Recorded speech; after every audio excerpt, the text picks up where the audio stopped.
In the 15th century, the societies that would go on to form the Angolan nation were all tribal-based and semi-organized. Their development was to be interrupted by the arrival of the Portuguese in 1482.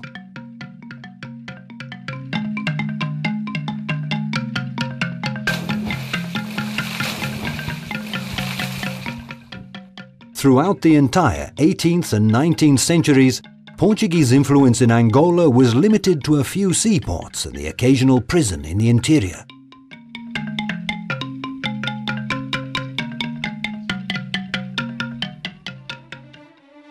True military occupation, imposed by the Berlin Conference of 1884, was only to be put into effect in 1920 with the defeat of the Chokwe people at the Great Battle of Calendende.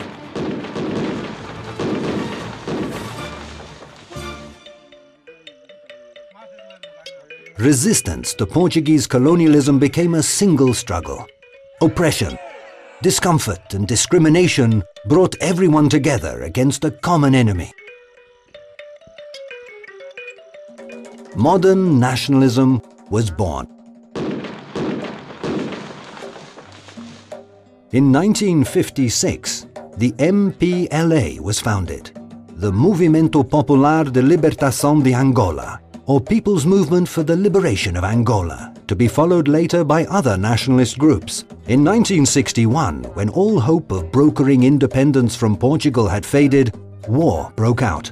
A war that was to last 13 long years. The Portuguese Revolution on the 25th of April 1974 hastened the declared freeing of the territories from colonial rule.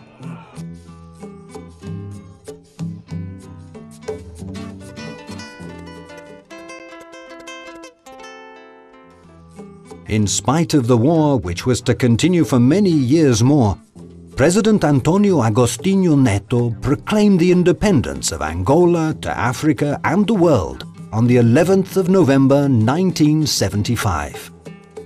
Em nome do povo angolano, o Comitê Central do Movimento Popular de Libertação de Angola, MPLA,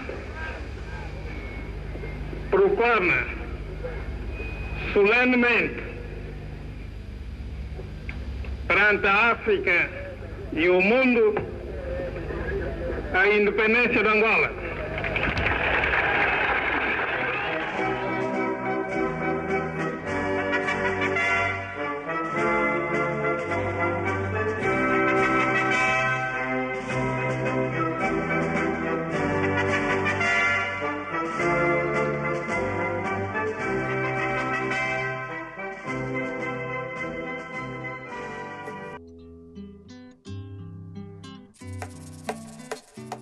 As well as being a committed nationalist, poet, doctor, and one of the best statesmen to come out of Africa, Agostinho Neto was a determined man.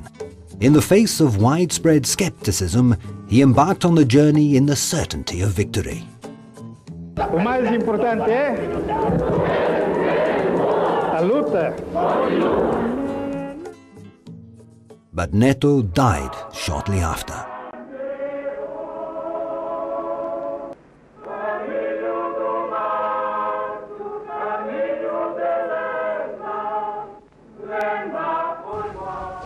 Não é uma substituição fácil, nem tampouco me parece uma substituição possível. É apenas uma substituição necessária. Despite the Cuban presence, despite the fact that the Angolan army was better prepared for conventional fighting, Angola's adversaries believed she could not withstand a massive, crushing attack. The forces of apartheid invaded Cunene province and bombed its capital. There were attacks and sabotage cropping up everywhere, with operations reaching the outskirts of Luanda.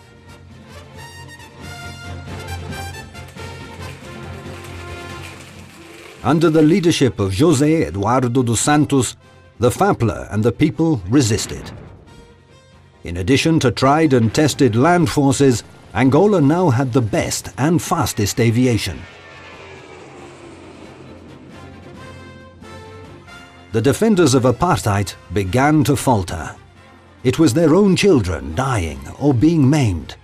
It was their elite force being wiped out on the battlefield.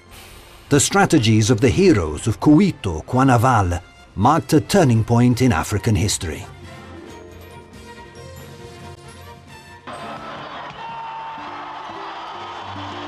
Namibia won its independence, the segregationist Carcamano regime fell, and a multi-party government system was established in Angola.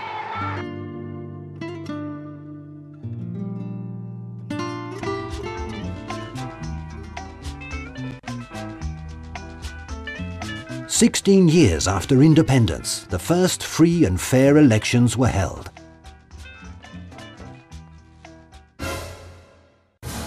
UNITA contested the results and went to war again, more fiercely and violently than before.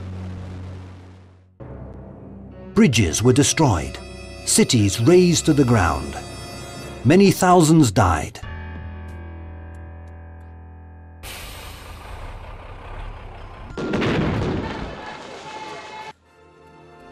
But finally there came the 4th of April 2002, when the cannon fire was finally silenced.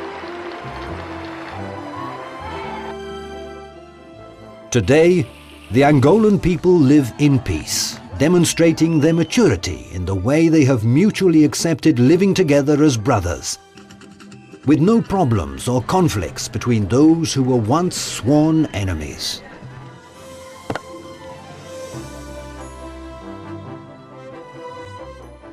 Few know as well as the Angolans where a dispute with no dialogue or understanding can lead to.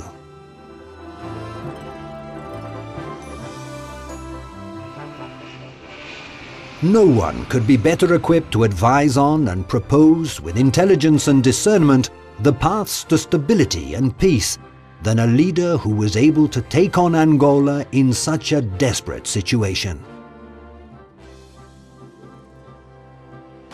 During the war, he reorganized and modernized the army and managed to achieve what seemed impossible. As Commander-in-Chief, he not only knew how to choose the best military leaders, he also never once forgot that every moment was a time when it was useful and necessary to be working for peace, displaying magnanimity like few others.